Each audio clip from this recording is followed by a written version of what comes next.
ભાવનગર લઠ્ઠાકાંડમાં મૃત્યુઆંક વધી ચૂક્યો છે, જ્યાં લઠ્ઠાકાંડમાં મોતનો આંક 9 પર પહોંચી ચૂક્યો છે, તો લઠ્ઠાકાંડમાં ઉત્તરોત્તર હવે મૃત્યુઆંક વધીને 9 પર પહોંચ્યો છે। વધુ એક વ્યક્તિનું સારવાર દરમિયાન મૃત્યુ થયું છે।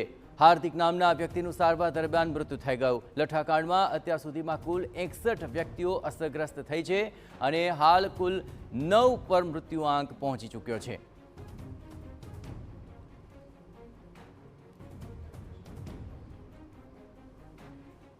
તો દારૂકાંડને લઈને અત્યારે સૌથી મોટા સમાચાર આવી રહ્યા છે। દારૂકાંડની તપાસનો રેલો સિહોર તાલુકા સુધી પહોંચી ચૂક્યો છે।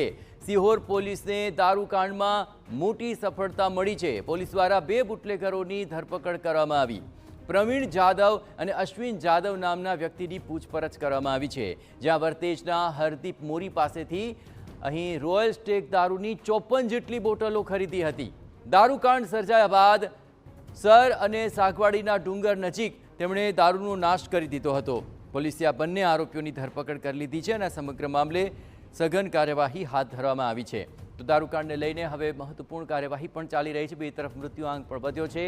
અત્યાર સુધીમાં કુલ 9 પર મૃત્યુઆંક પહોંચી ચૂક્યો છે અને 60થી વધારે લોકો આ દારૂકાંડની અંદર અસરગ્રસ્ત થયા હોવાની વિગતો મળી રહી છે। પણ પોલીસની કાર્યવાહીમાં પણ મહત્વપૂર્ણ સફળતા હાથ લાગી છે। વધુ 2 આરોપીઓ પકડાયા છે અને ભાવનગર દારૂકાંડને લઈને અત્યાર સુધીના સૌથી મોટા સમાચાર છે, જ્યાં એક તરફ હાર્દિક નામના વ્યક્તિનું સારવાર દરમિયાન મૃત્યુ નિપજતા મૃત્યુઆંક કુલ 9 પર પહોંચ્યો છે। બે તરફ દારૂકાંડને લઈને સિહોર પોલીસે મોટી સફળતા પ્રાપ્ત કરી છે અને 2 આરોપીઓ પકડી પાડ્યા છે કે જે બંને બુટલેગરો હતા અને તેમની ધરપકડ કરી લેવામાં આવી છે।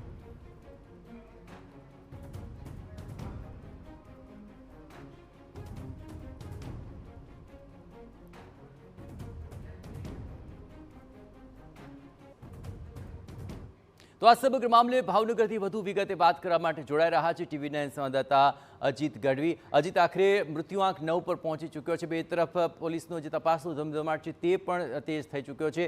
ઓવરઓલ અત્યાર સુધી શું કાર્યવાહી રહી અને આ સમગ્ર મામલે હજુ પણ કેટલા મોટા ખુલાસા થઈ શકે છે? અજીત,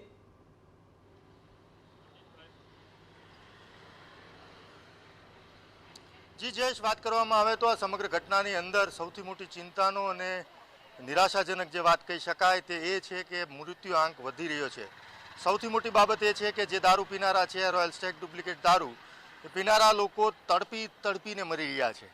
કારણ કે જે સારવાર લઈને લાંબા સમય સુધી સારવાર ચાલે છે અને પછી અચાનક મોત થાય છે। આવું જ એક મોત થઈ ચૂક્યું છે। ગારિયાધારનો વ્યક્તિ છે, હાર્દિક નામનો વ્યક્તિનું મોત થઈ ચૂક્યું છે। તેણે ભાવનગર સિટી ખાતે સારવાર લીધી હતી, પરંતુ ડૉક્ટરોને નિરાશા છે કે તેને બચાવી ન શક્યા।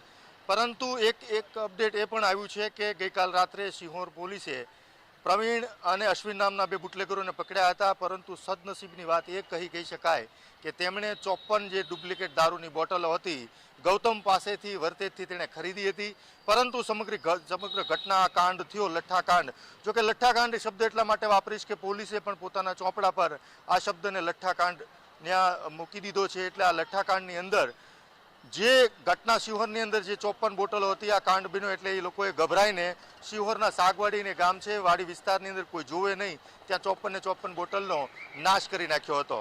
અને બુટલેગરોની પૂછપરછમાં આ આશ્ચર્ય લાગશે જયેશ, બહુ મોટી કેવું કહી શકાય, કારણ કે બુટલેગરોની પૂછપરછ કરતાં તેમણે એવું કહ્યું કે શ્રાવણ મહિનો હોવાને લીધે સૌરાષ્ટ્રની અંદર અમુક લોકો, બહુ મોટા લોકો એવા હોય છે દારૂ પીનારા કે જે શ્રાવણ મહિનાની અંદર દારૂ નથી પીતા અને ઓછો ટૂંકમાં દારૂથી દૂર રહે છે। એટલે એ લોકોનું કહેવું એમ હતું કે જો શ્રાવણ મહિનો ન હોત તો આ કેટલી બોટલો વેચાઈ ચૂકી હોત અને મોતનો આંકડો કદાચ બહુ મોટો હોત। પરંતુ સદનસીબે 54 જે બોટલો હતી તે અત્યારે એનો એ લોકોએ જ એનો નાશ કરી નાખ્યો હતો। પરંતુ પોલીસે બંને લોકોને ઝડપી પાડ્યા છે। સમગ્ર ઘટનાને લઈને હવે રાજકીય આખો ડ્રામા કહી શકાય, નાટક કહી શકાય, એ શરૂ થયું છે। પહેલાં ગોપાલ ઇટાલિયા આમ આદમી પાર્ટીના આવ્યા હતા, પછી કોંગ્રેસ આવ્યા હતા, પછી ગઈકાલે ભારતીય જનતા પાર્ટીના પણ જીતુભાઈ વાઘાણી સહિત તમામ લોકો આગેવાનો આવ્યા હતા। આ સમગ્ર ઘટનાની અંદર જ્યારે જંગલમાં આગ લાગી ત્યારે પહેલે દિવસથી જ આગ ઓલવવાનું કામ શા માટે રાજકીય આગેવાનોએ, વિપક્ષ હોય કે શાસક પક્ષ હોય, એમણે શા માટે ન કર્યું? પહેલા દિવસે વિરોધ શા માટે ન કર્યો? ચોથા દિવસે વિરોધ કરવા શા માટે આવ્યા? એ પણ સવાલ થઈ જાય। અત્યારે તો આખું જંગલ સળગી ગયું છે, કે બાજુથી ઓલવવું તે સૌથી મોટો સવાલ છે। ત્યારે હજી આજે પણ ભારતીય જનતા પાર્ટીના અમુક આગેવાનો અને શક્તિસિંહ ગોહિલ પણ અત્યારે અહીંયા ભાવનગર આવવાના છે, પ્રવીણ તોગડિયા પણ આવવાના છે, એ દર્દીઓની મુલાકાત લેવાના છે. પરંતુ સૌથી મોટો સવાલ એ છે કે ઓછો આ આંકડો સામે આવ્યો, પરંતુ શ્રાવણ મહિનો ન હતો કદાચ વધારે લોકોએ દારૂ પીધો હોત. પણ ખાસ કરીને જીતુ વાઘાણી અને અન્ય નેતાઓ પણ ત્યાં આવી પહોંચ્યા છે. શું નિર્દેશ અપાયા અને નિર્દેશ અનુસાર હજુ પણ શું બુટલેગરોની પૂછપરછ કે પછી જે લોકોની સારવાર ચાલી રહી છે એમની પૂછપરછને લઈને હજુ પણ મોટા ખુલાસા જોઈ રહ્યા છો આપ અજીત?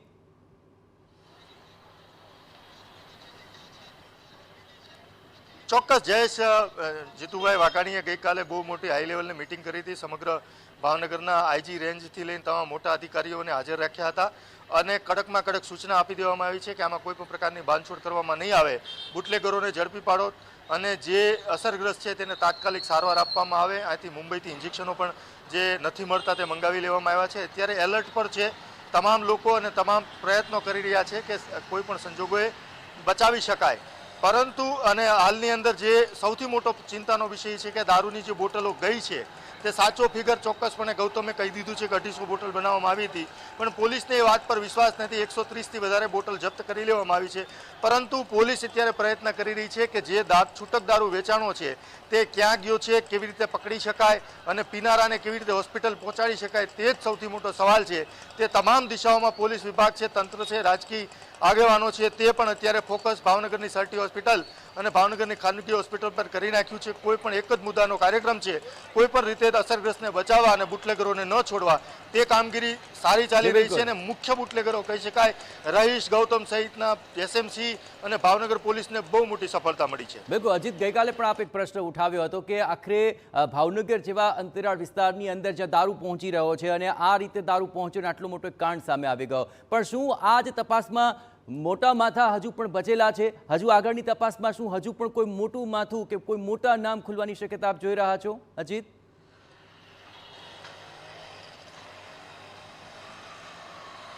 જી જયેશ, ચોક્કસપણે ઊંડી તપાસ શરૂ છે. 13 આરોપી સિવાય અન્ય આરોપી પકડવાના બાકી છે.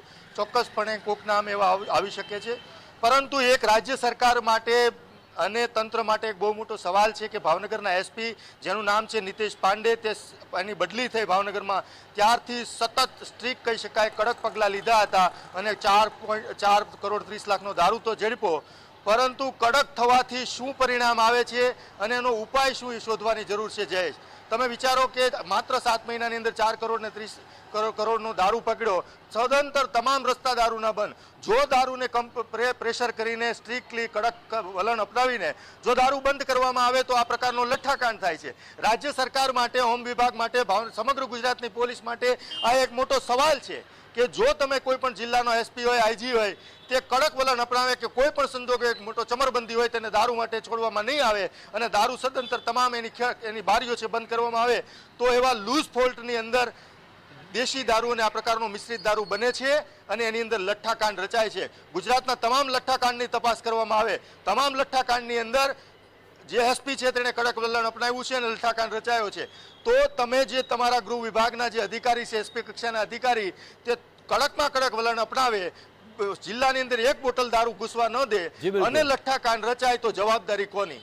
આ લઠ્ઠાકાંડને કેવી રીતે રોકી શકાય, આ પ્રકારના દેશી દારૂને કેવી રીતે રોકી શકાય, તે રાજ્ય સરકારે તાત્કાલિક ધોરણે માત્ર ચર્ચા નહીં, માત્ર ઓનલાઈન મિટિંગો નહીં, માત્ર આદેશો નહીં, સ્થળ ઉપર જમીન ઉપર ઉતરીને આનો ઉપાય કરવો પડશે, નહીં તો લઠ્ઠાકાંડ ગુજરાતમાં ક્યારેય બંધ નહીં થાય. બિલકુલ અજીત, જમીની કાર્યવાહીની ચોક્કસપણે જરૂર છે, પરંતુ સવાલ જ એ સૌથી મોટો ઉઠી રહ્યો છે કે અત્યારે કડક કાર્યવાહી કરી રહ્યા છો અને આટલા મોટા પ્રમાણની અંદર દારૂની રોકથામ થઈ છે, તો આ કાર્યવાહી પહેલા કેમ ન થઈ? આટલી કડક કાર્યવાહી આ ડ્રાય સ્ટેટમાં ચોક્કસપણે થવી જોઈતી હતી, પરંતુ નથી થતી. તેને જ કારણે આવા દેશી અને નકલી દારૂના કાંડ સામે આવી રહ્યા છે. પરંતુ હવે જોવાનું રહેશે. મૃત્યુઆંક 9 પર પહોંચ્યો છે અને 61 લોકો સારવાર હેઠળ છે.